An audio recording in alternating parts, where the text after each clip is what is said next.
समीर नाम की एक लड़का था। वह मिडिल क्लास का एक लड़का था, लेकिन वह बहुत दिल वाला था। लोगों की दर्द उनसे देखी नहीं जाता था। एक दिन वह देखा एक छोटा सा बच्चा एक दुकान के पास जाकर खराब था। उस बच्चे को बहुत भूख लगी थी, लेकिन दुकानदार कुछ खाने को नहीं दे रहा था, क्योंकि उसके पास पैसा भी नहीं था और अच्छे कपड़े भी नहीं था। वह सब बहुत दूर से देख रहा था। फिर उस दुकानदार ने उस लड़के को वहां से भाग जाने के लिए बोला, चल मेरी दुकान के सामने से हट। ये बोलते हुए दुकान अपना काम में व्यस्त हो गया। फिर वह बच्चा थोड़ी दूर जा बैठ गया और रोने लगा। फिर समीर बेचारा लड़के का पास आया और पूछा, तुम्हारा घर कहाँ है? उस लड़के ने बताया, मेरा घर नहीं है, मैं फुटपाथ पर रहता हूँ, मेरा माँ बाप भी नहीं है, मैं एक अनाथ हूँ। ये सुनकर समीर को बहुत ही बुरा लगा, क्योंकि उसका भी इस दुनिया में कोई नहीं था। फिर उस लड़के को दुकान पर ले जाकर कहा, तुम क्या खाना चाहते हो? जो खाना चाहते हो खा लो, पैसा मैं दूंगा। खाना खिलाने के बाद समय ने कुछ पैसा उस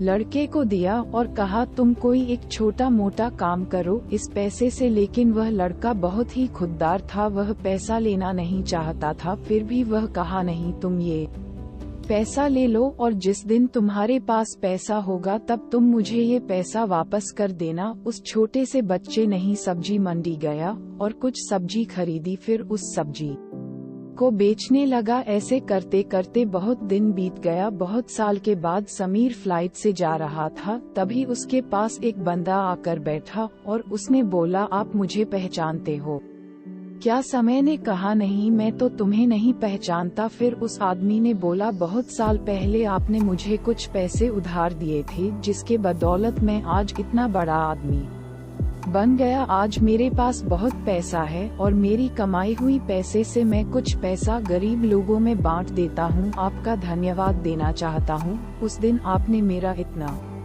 बड़ा मदद किया था, जिसके बदौलत आज मैं इतना बड़ा आदमी बन गया। फिर वह लड़का कहा, ये लीजिए, आपका उस उधार का पैसा लीजिए। फिर समय ने कहा, बेटा मुझे ये पैसा नहीं चाहिए, मैं तो तुम्हें इसलिए वह बात बताया था कि इस पैसे से तुम कोई गलत कदम मत उठाओ। एक काम करना, इस पैसे तुम और गरीबों में बांट देना मेरी तरफ से। तो दोस्त, आप भी, आपके आसपास भी कोई गरीब इंसान है तो आप उसका मदद कीजिए और हमारा देश को सुधारने के लिए कोशिश कीजिए।